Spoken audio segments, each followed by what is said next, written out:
Our colleagues at Politico reported that a U.S. envoy told aid groups that the U.S. would not consider withholding weapons to Israel for blocking food and medicine, that essentially the rules don't apply to Israel.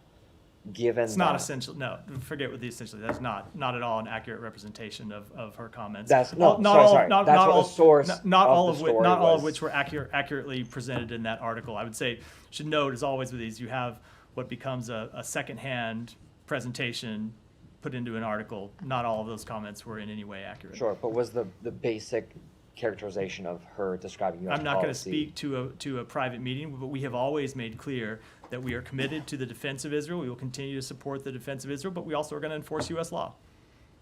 So you will enforce U.S. law, including if you look at the letter that the secretary, aid. if you look at the letter the secretary sent the other day, he said that there are a number of U.S. laws and policies that are implemented by Israel not taking steps to allow humanitarian assistance to get in, and we will enforce U.S. law. But we're going we want to see Israel take increased steps. We've seen them take some increased steps over the last few days, but we need to see much more. I guess there have been previous instances for which this threat has been sort of floated, whether it's in the wake of this 7 Central Kitchen workers that were killed, whether it was in before any sort of major operation in Rafah. Of course, the administration maintains that there wasn't a major operation, but nevertheless, there have been instances for which this threat has been offered, and yet there hasn't been any actualization of it. So I know that your objective is to see the end of U.S. support to Israel. Our objective is to see Israel take steps to increase humanitarian assistance getting into Gaza. We have other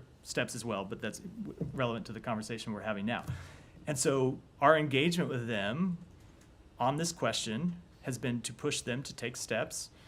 And at times we've seen them take really important steps. When we had this last major engagement with them in April, we saw them take a number of steps to open new crossings, and it got trucks up to 300 to 400 in some days.